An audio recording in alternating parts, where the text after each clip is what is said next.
Ons lees dan Lukas 23 van vers 32 af. Saam met Jesus is ook 2 ander misdadigers weggelei om tereggestel te word. Toe hulle by die plek kom wat Kobbeen genoem word, het hulle Jesus daar gekruisig. So ook die misdadigers, een aan sy regterhand en een aan sy linkerhand. Toe sê Jesus: Vader, vergeef hulle, want hulle weet nie wat hulle doen nie. Hulle het sy boklere verdeel deur daaroor te loot. Die volk het gestaan en toe kyk. Die volksleiers het aangehou om smalend te sê: ander het hy gered, laat hy homself red as hy die Christus van God, die uitverkorene is. Ook die soldate het met hom die spot gedryf, terwyl hulle nader staan en vir hom suur wyn aanbied met die woorde: as jy die koning van die Jode is, red jouself. Bokant hom was daar ook 'n opskrif: hy is die koning van die Jode. Een van die misdadigers wat daar gehang het, het hom aanhoudend gelaster en gesê: jy is mos die Christus, of hoe? Red jouself en ons. Die ander een het hom egter bestraf en gesê: het jy nie ontzag vir God nie? Jy ondergaan per slot van rekening dieselfde straf. In ons geval is dit regverdig. Ons word tereg gestraf vir wat ons gedoen het, maar hierdie man het niks verkeerd gedoen nie. Hy sê toe: Jesus, dink aan my wanneer u in u koninkryk kom. Jesus het hom geantwoord: Amen, laat dit so wees. Ek sê vir jou, vandag sal jy saam met my in die paradys wees.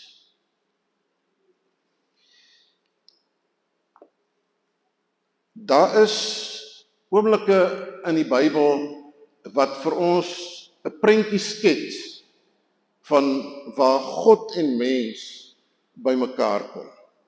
Waar daar 'n koneksie plaasvind tussen God en mens. Waar daar iets gebeur wat tussen God en mens is wat goddelik is. 'n goddelike moment, 'n kairos moment, soos wat die Griekse woordjie dit probeer uitspel. Nou sien ons ook dat dit wat hier gebeur het, wat ons vanmôre gelees het, was ook een van daardie oomblikke, so 'n kairos moment, waar daar iets gebeur het, wat nie so helder altyd deurskemer nie. En hier is dit iets in hierdie gebroke moment van waar Jesus aan 'n kruis hang, en dit daar gaan oor bloed, en oor geweld wat gepleeg word. Dit is 'n moord wat gepleeg word in daardie oomblikke. Hier word 'n mens doodgemaak. Dit is die begin van 'n moord, wanneer die spykers deur die persoon se vleis geslaan word. Die begin van 'n moord wat hom voor jouself afspeel, maar wat hom stadig voor jou oë gaan ontvou. 'n Moord wat stadig en geleidelik plaasvind. Partykeer selfs oor 2 of 3 dae word hierdie moord op die ou end word dit voltooi wanneer hierdie persoon uiteindelik te sterwe kom, want dit is partykeer hoe lank iemand kon vat om daar aan die kruis te hang en uiteindelik te sterwe te kom. 'n Moord wat gepaard gaan nie met bloedverlies nie, maar 'n moord wat gepaard gaan met krampe in die spiere, van die heeltyd so hang in daai selfde posisie en absoluut magteloos wees om enige iets daaraan te kan doen. En dit wat hier begin daar aan die kruishout van Golgotha is op die ou end hier besig om voor ons oë af te speel, en is Lukas besig om hierdie verhaal vir ons te skets. En vir ons te wil sê dat in hierdie moment, hierdie aaklige moment, hierdie gewelddadige moment, is daar iets wat besig is om homself af te speel wat op 'n ander vlak lê. Dit wat ons hier voor ons oë sien, hierdie geweld en hierdie moord en die bloed en die vloeke en dit alles wat daar rondom die kruis gebeur, op die ou end is daar nog iets besig om te gebeur.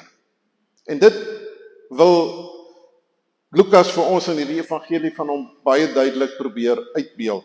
En hy doen dit deur herhaaldelik dieselfde woorde te gebruik.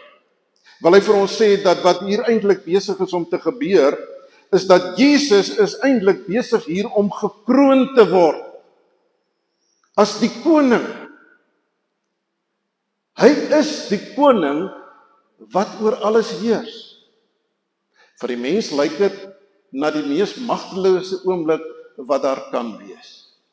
Jesus wat totaal magteloos hang aan die kruis, wat vasgespijker is aan die kruis, met wie daar gespot word, en dan is daar 3 keer na mekaar wat dit gebeur. Eers is dit die skare wat daar staan, onder aanhitsing van die leiers van die kerk van daardie tyd, wat sê, ander kan hy verlos, maar homself kan hy nie red nie. As u die Christus is, kom af van die kruis af. Spottend, smalend word daar gesê, as jy op die ou end is wie jy beweer dat jy is, dat jy God is, dat jy koning is, haal jouself af van die kruis. Ook die soldate, dieselfde wat vir hom sê, maar as jy dan nou die Messias is, bevry jouself van die kruis. En op die ou end self, die een misdadiger wat daar aan Jesus se hand regterkant gehang het, regterkant, ek kan nou nie eens onthou of dit die regterkant is nie, maar in elk geval die een wat ook daar aan die kruis gehang het, saam met Jesus, wat ook sê, maar as jy die Messias is, red jouself en red ook vir ons. Dis die verwagting wat in daardie man se hart leef, eintlik ook deel van hierdie spottende skare. As jy dan nou is wie jy sê dat jy is, haal jouself van die kruis af. En dan sal ek ook graag wil hê dat hy sommer vir my ook afhaal van die kruis af. As jy regtig die Messias is, dan sê hy vir my ook afhaal van die kruis af. En dan sê Lukas, bo aan die kruis is daar die opskrif wat Pilatus daar laat vassit. Die koning van die Jode. Dit is wie hy beweer dat hy is, die koning van die Jode.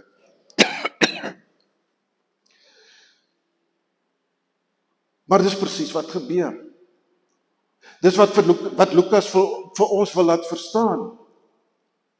Dat dit is die koning wat daar. Dit is die een wat mag het oor alle dinge. Dit is inderdaad die een wat selfs die mag het om homself van daardie kruis te kon verwyder. Hy kon dit doen. Hy was by magte om dit te doen.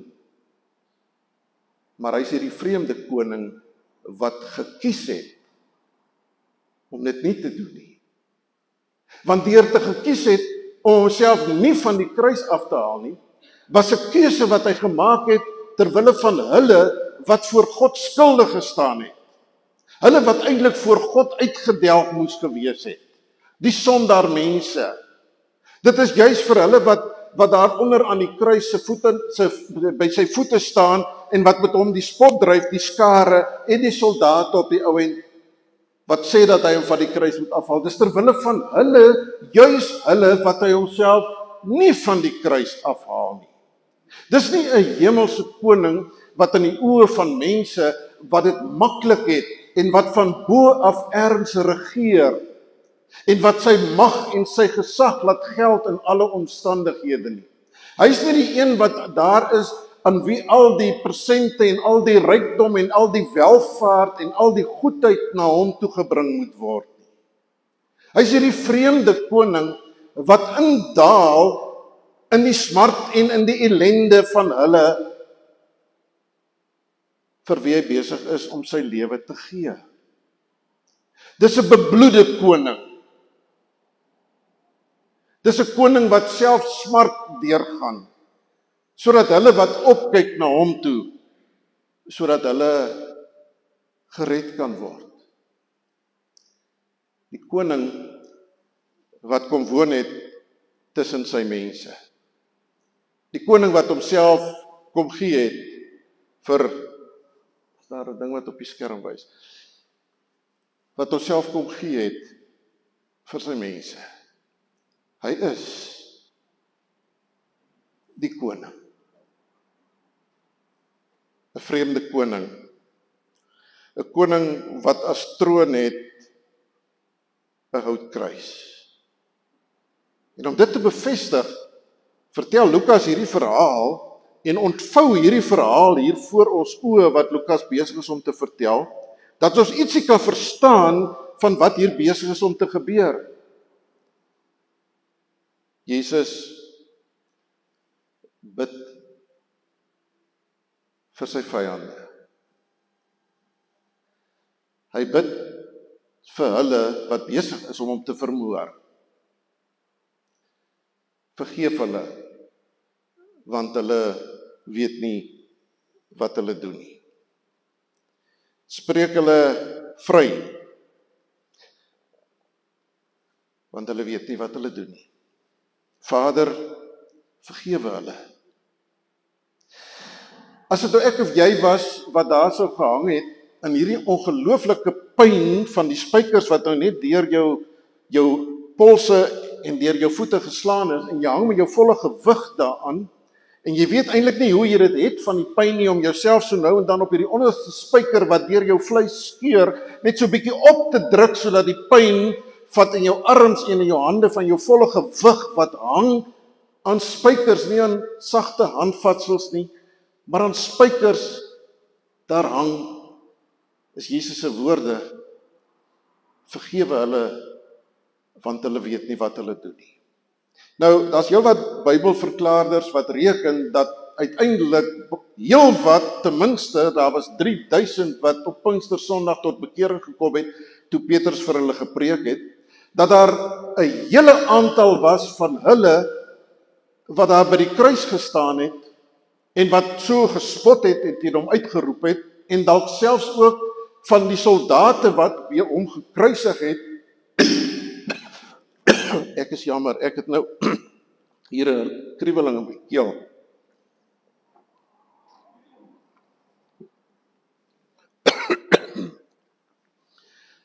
Wat ook op daardie dag, op Pinksterdag tot bekering gekom het.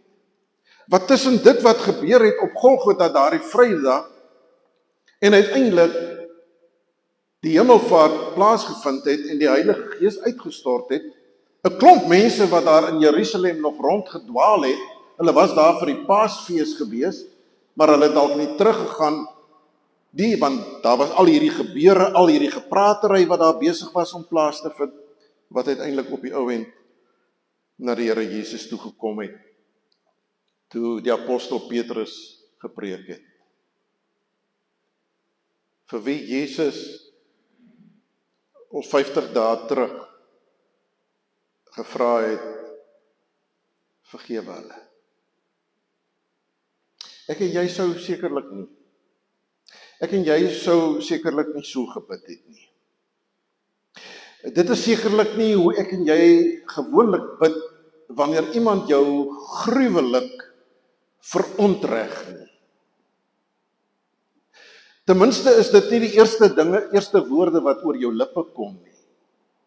Miskien is dit iets wat, wanneer iemand iets verskrikliks aan jou gedoen het, of iemand 'n familielid van jou vermoor het, of wat ook al gebeur het, miskien is dit iets wat op 'n baie later stadium deur die genade van die Here in jou lewe gebeur, waar jy uiteindelik by daardie punt kan kom om te sê, maar ek het daardie persoon vergewe.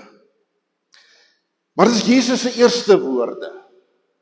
Toe hulle hom vaskap daar aan die kruis, was dit sy eerste woorde gewees, vergewe hulle, want hulle weet nie wat hulle doen nie. 'n vreemde storie wat Lukas hierso vir ons vertel, wat daar aan die kruis gebeur. Vreemd vir enige mens is dit 'n vreemde situasie. 'n Koning wat nie wil afkom van die kruis nie, wat wil bly terwille van hulle vir wie hy bid op die ou end ook vir vergifnis. Hier gebeur iets. En dit lyk vir my dis die prentjie wat Lukas vir ons wil skets.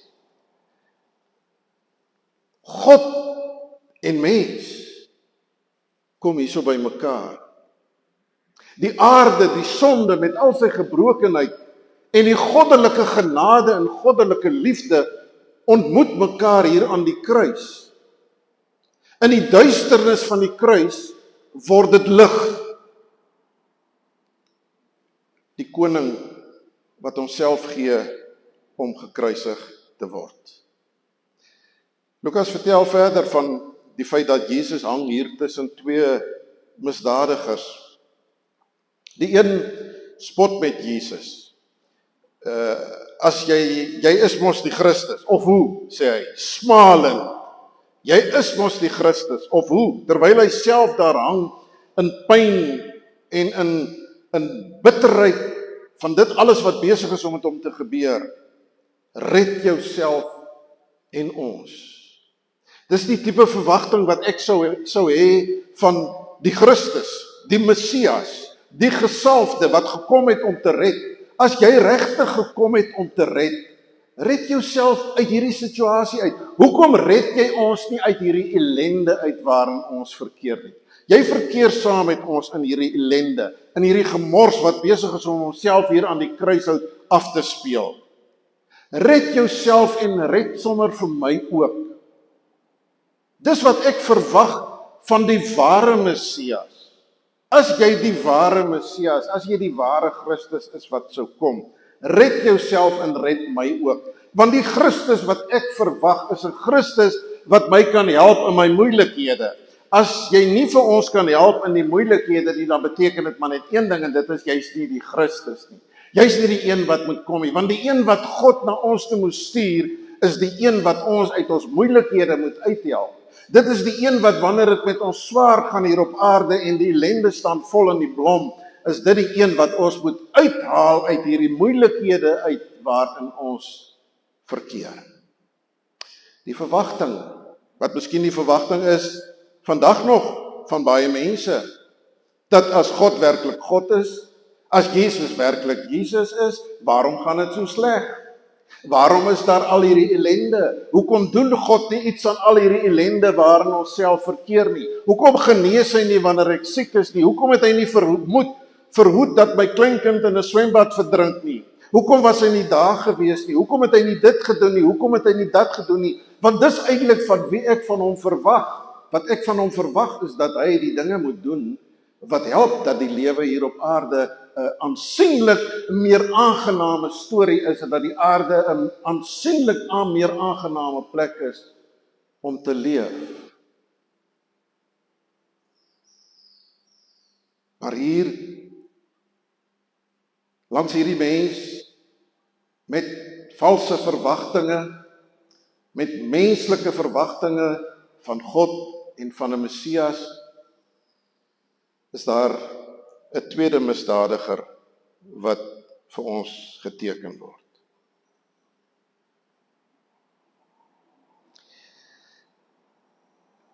Dat daar iets gebeur het by hierdie tweede misdadiger is baie duidelik. Niemand het daar aan die kruishout vir hom die evangelie verkondig nie. Waarskynlik was hy ook bewus gewees van wat die afgelope 3 jaar gebeur het rondom Jesus. Hy het dalk baie gehoor van Jesus en die wonders wat Jesus doen en die vreemde boodskap wat Jesus verkondig. Of hy self by een van die geleenthede was waar die Here Jesus gepreek het, of iemand gesond gemaak het, of selfs iemand uit die dood uit opgewek het, dit weet ons nie. Lukas vertel nie vir ons daardie verhaal nie. Lukas vertel nie die verhaal van teenoor al hierdie mense wat die spot dryf met Jesus, al hierdie mense wat sê, as jy nou regtig is wie jy sê dat jy is, bring jouself van die kruis af. Is daar een persoon wat langs Jesus hang, wat radikale anderse woorde gebruik en radikaal anders optree. Hy sê nie Jesus bevry my van die kruis af nie, haal ons af van die kruis af nie. Hy wil nie hê dat dit alles maar net verby moet wees nie. Hy kyk verby al hierdie menslike dinge, die gespot, en daar is in sy hart, is daar 'n diepe berou as het ware wat na vore kom. Daar's 'n diepe vernedering voor Jesus wat na vore kom. Dis asof hy die enigste een is wat op daai moment waarlik kan sien wie Jesus is. Hy is die enigste ene wat Jesus erken as koning. Hy kyk verby die gespottery wat sê, maar as jy die koning is. Vir hom is Jesus die koning. Hy sê, as u vandag, as u in die koninkryk kom, dink aan my. Daar's nie twyfel nie. Dit wat op die kruis staan, wat daar spottenderwys staan, die koning van die Jode, die koning wat die valsheid, die valse koning wat deur die skare uitgespreek word, jy's 'n valse koning. Die soldate, jy's eintlik maar net 'n valse koning. Die ander misdadiger aan die kruis, jy's eintlik maar net 'n valse koning, want as jy 'n koning was, sou jy vir ons gered het. As jy 'n koning was, sou jy van die kruis afgekom het. Maar uit sy hart uit, dink aan my wanneer u in u koninkryk kom. Vir hom is die een wat hier langs hom aan die kruis hang, 'n koning. Hy sien die vreemdheid van God se koning, sien hy raak. Hy kan deur die vreemdheid van bloed en bespotting en van dood wat besig is om in te tree, kan hy iets sien van 'n goddelike koninkryk wat nou hier besig is om vasgemaak te word aan die kruis. Dink aan my wanneer u in u koninkryk kom. Dat dit die werk van die Heilige Gees was, is onbetwisbaar. Geen mens kan uit homself uit daardie insig onder daardie omstandighede hê om te weet dit is die koning, die ware koning, die ewige koning, behalwe as dit nie die Heilige Gees van God is wat dit vir hom gee nie. Te midde van die aarde se dinge wat daar gebeur, die aardsheid van die dood en die bloed en die alles, is daar hierdie goddelike lig wat deurbreek. Kom die goddelike, die hemel en die aarde kom by mekaar. Met dit wat daar gebeur en in die besonder in die belydenis en die versoek van hierdie tweede misdadiger. Dink aan my wanneer u in u koninkryk kom.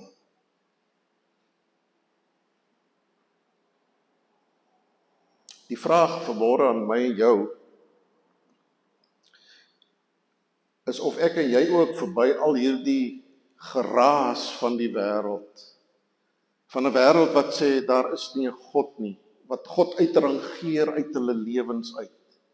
'n Wêreld van al die smart en die ellende en die swaar kry en die onsekerheid en die pyn, die fisiese pyn en die emosionele pyn. Of jy tussen dit alles deur weet dat in Jesus aan die kruis het God se hemel by die aarde gekom. Het God se hemel ook by jou gekom. Jesus se reaksie op hierdie tweede misdadiger: vandag sal jy saam met my in die paradys wees. 3 goed. Vandag saam met my in die paradys.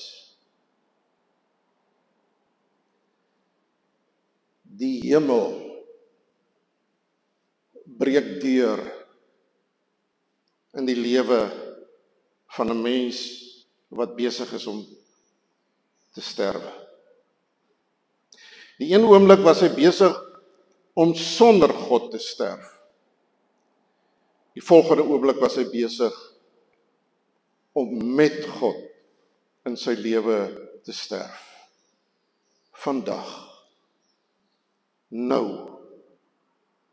Hierso. Nie môre nie. Nie na 3 dae as Jesus uit die graf uit opstaan op die 3de dag uit die graf uit opstaan nie. Nie nadat Jesus opgevaar het na die hemel nie. Nie een of ander tyd ergens in die toekoms nie. Maar vandag. Dit is moeilik vir ons om dit nou alles teologies bymekaar te bring en mooi alles vir onsself uiteen te kan sit en te verklaar. Die feit van die saak was dat daardie man het nog voor hy dood is, weet nie of Jesus het gesterf, 'n paar ure later het Jesus gesterf daar aan die kruis, met al die pyn en die lyding en die goed wat hy deurgegaan het, of daardie ander 2 nou ook dadelik sou sterf, weet ons nie. Daar was nog die gebreek van bene wat plaasgevind het, om dit moontlik te maak dat hulle gouer kan sterf, voordat die Sabbat aanbreek, die volgende dag, of die aand. Die feit van die saak is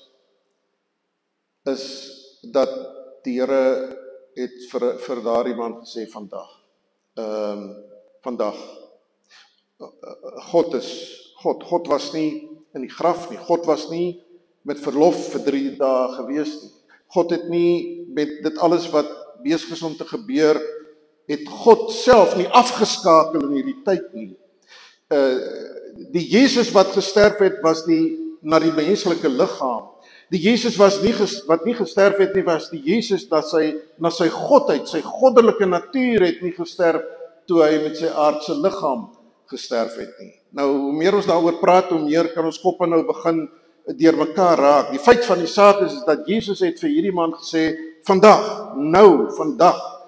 voordat jy dood is, jy sal saam met my in die paradys wees. Jy kan weet, vandag, onmiddellik as jy sterf, is jy saam met my in die paradys. En dit is ook wat ons vandag glo, as kinders van God die Vader, deur Jesus Christus ons Here, deur die Gees wat in ons woon, dat as jy sterf, hoe moeilik ons het nou ook al verstaan van die liggaam wat nou tot niet gaan, en die gees, die siel van die mens, wat nie te sterwe kom nie, is dit baie duidelik uit die Bybel uit ook, dat ons hierdie vandag kan sê, dat iemand, 'n gelowige wat sterf, is reeds onmiddellik in die teenwoordigheid voor die troon van die koning. Op 'n later stadium gaan jou liggaam nog uit die dood uit opstaan en gaan liggaam en gees weer bymekaar gebring word. Ons kan dit net glo, ons kan dit nie verduidelik, ons kan dit nie logies uitredeneer nie. Die feit van die saak is dat Jesus het vir hierdie man ook gesê, vandag. En dit het meegebring dat hierdie vers, een van die, eintlik kan ek maar sê, mooiste verse in die Bybel is, maar dit is ook een van die verse wat baie sterk daarvoor gebruik word, om juis ook hierdie onmiddellike oorgang tussen aardse lewe en aardse dood, en die ewige wees by God, om dit te verduidelik, of te ondersteun in hierdie vers spesifiek. Uiteindelik is hier nie onmiddellik sprake van soseer van 'n plek noodwendig nie. Wat Jesus praat hiervan, wanneer hy sê, vandag sal jy saam met my wees. Wat vir ons aandui dat dit is die mees belangrike, al het ons nie die begrip om plek en omstandighede en tyd te kan verduidelik nie, is dit die een troos wat ons weet, dat as iemand in die Here sterwe, dat hy onmiddellik in die teenwoordigheid van die Here is. En dit in 'n sekere sin is hemel. Ons weet die Bybel praat van die hemel as 'n plek, en dit is wat ons nou sal kom ook by die paradys waarvan gepraat word. Die hemel praat, die Bybel praat definitief van die hemel ook as 'n plek waar dit gaan wees, bo of hier op die nuwe aarde, dit weet ons nie presies nie. Maar die Bybel praat daarvan, maar die belangrikste is dat in die teenwoordigheid van God, in die teenwoordigheid van Jesus. Dit is die diepste diepte wat daar is dat 'n mens kan wees in die teenwoordigheid van die lewende God. En dat jy die lewende teenwoordigheid van God in jou lewe, dat jy dit kan belewe. Dat jy kan weet, hy is hier by my. Ek glo dat almal van julle kan getuig daarvan. Dat daar tye in jou lewe was, en omstandighede in jou lewe was, wat dit regtig baie moeilik en baie swaar gegaan het, en wat jy baie alleen gevoel het, wat jy daardie intense alleenheid belewe het, van hierdie worstelinge wat jy deurgaan, en dat jy dan deur die genade van die Here by 'n moment gekom het, 'n moment waar jy ontdek het, en wat jy dit deur die geloof omarm het, embrace het, soos die Engelse sê, God is met jou in jou omstandighede. Hoe swaar, hoe moeilik, hoe ellendig dit ook al mag wees, God is met jou in jou omstandighede. En dit bring 'n vreemde troos. Dit bring 'n troos dat jy, wanneer jy by daardie punt uitgekom het, wat jy in die geloof hierdie teenwoordigheid van God in jou lewe omarm, dat daar vrede kom. Dat daar 'n rustigheid by jou kom. Waar jy nie ook noodwendig wil hê dat God moet nou noodwendig oplos nie. Dis 'n punt in jou lewe waarby jy kom, waar jy ook jou lot aanvaar. Waar jy ook tot vrede kom met die lot wat jy het, die pyn wat nie gaan ophou nie, die seer wat nie maar sommer net sal weggaan nie, maar waar jy die krag en die genade het om dit te kan dra, omdat jy weet, die Here wat lewe, is by my. Nie 'n vae idee, mooi gedagte in jou kop nie, maar 'n belewenis daarvan dat die Here is regtig hierso. Net hierso, by. Vandag sal jy saam met my wees. In daai donkerte, jy moet nog doodgaan. Jy is nou besig om te sterwe. Jy gaan sterwe op die ou end van hierdie blootstelling en die pyn en hartversaking en al daai goed wat nou nog gaan intree. Dit kom nou nog. Misdadiger nommer 2, jy is nou nog besig om te sterwe. Maar nie meer alleen nie. Vandag, nou, in hierdie oomblik, is ek met jou. En die koninkryk wat jy bely, dink aan my as u in die koninkryk kom. Daardie koninkryk is 'n werklikheid. Die Ou Testament, wanneer hy gepraat het van paradys, dan het hy gedink aan 'n plek waar daar absolute rus en absolute vrede is. Nou ons kan vandag terugkyk en met 'n Bybelse perspektief om te weet dat die paradys in 'n sekere sin is wat ek nou net vir u probeer skilder het met die teenwoordigheid van die Here by u. Dis reeds paradys, maar daar is ook 'n paradys wat 'n plek is wat ons nie weet presies waar en hoe hierdie plek gaan wees nie. Die Bybel, die Here het in sy wysheid, toe hy homself aan ons geopenbaar het, het hy vir ons baie geopenbaar van wie hy is en wat hy in ons lewens wil doen. Maar daar is sekere dinge wat die Here nie aan ons geopenbaar het nie. En dit is die hiernamaals en na sy wederkoms, dat ons nie altyd presies alles kan verduidelik tot in die fynste besonderhede nie. Die Here het as dit ware die gordyn vir ons net so op 'n skreefie oopgetrek. En al wat ons kan sien deur hierdie skreefie is maar net dat daar 'n hemel is. dat daar 'n ewige teenwoordelikheid by God is. Dat ons uiteindelik ook met 'n liggaam wat uit die dood uit opgewek is, my liggaam wat gesterwe het, wat weer met my gees bymekaar gebring is. Dis al wat ons kan sien. Maar as dit is wat God wil hê dat ons dit moet sien, dan is dit genoeg. Want ons lewe nie deur aanskoue nie. Ons lewe nie deur sien nie. Ons lewe deur die geloof, deur God op sy woord te neem en daaraan vas te hou en op die ou end ons troos daarin te vind. Die vraag weer vandag, waar plaas ek en jy onsself tussen hierdie twee misdadigers? Die een misdadiger wou 'n Jesus hê wat vir hom die lewe maklik maak. Hy wou 'n Jesus gehad het vir wie hy eintlik kan voorskryf wat moet Jesus vir hom doen en wat moet Jesus vir hom beteken.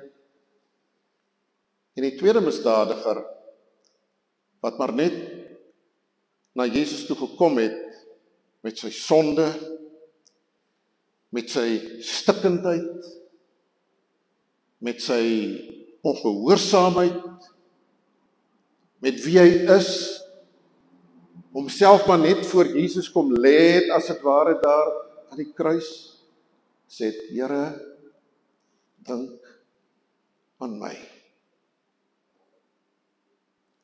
Hy het die teenwoordigheid van Jesus vandag, daardie dag, het hy dit beleef. Daardie op daardie dag, en dit is dan nou te laat vir daardie ander persoon gewees wat ook daar gehang het, wat ook besig was om te sterf. Binne hom was daar die paradys nie. Binne hom was daar nie 'n belewenis van die teenwoordigheid van God in sy lewe deur Jesus Christus sy seun nie. By hom was daar net hierdie angs, hierdie benoudheid, hierdie verwyte, hierdie ongelukkigheid, hierdie ontevredenheid. Waar is ek en jy in ons lewe? Aanvaar ons die vreemdheid van Jesus se koningskap in ons lewens? Mag die Here gee dat dit sal wees waaraan ons vashou, ook in ons moeilikste en donkerste tye. Mag ons ervaar dat dit inderdaad hemel geword het op aarde in Christus. Amen. Here, dankie dat ons kan weet dat geen diepte vir U te diep is nie, dat geen donkerte vir U te donker is nie, dat geen swaar kry vir U te swaar is nie, dat geen onsekerheid vir U te onseker is nie, maar Here Jesus, dat U die een is wat die lig van God na ons toe gebring het, wat die lig van God in ons lewens laat aanbreek het, dat ons kan lewe in die lig wat van U afstraal, elke dag en elke oomblik van ons lewe, dat ons vandag vrede kan hê in die teenwoordigheid van 'n lewende en 'n opgestane Jesus. Dat ons die verwagting kan hê, dat selfs die dood nie van ons sal skei van sy liefde en sy genade nie. Dat ons kan glo dat die dood uiteindelik niks anders is as die oorstap in 'n nog groter en heerlike teenwoordigheid van ons Here Jesus nie. Here Jesus, dankie dat U nie van die kruis af gekom het nie.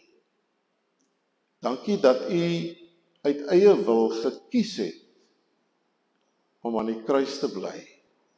Vir my en vir elkeen van ons wat hier is vanmôre. Ons loof U. Amen.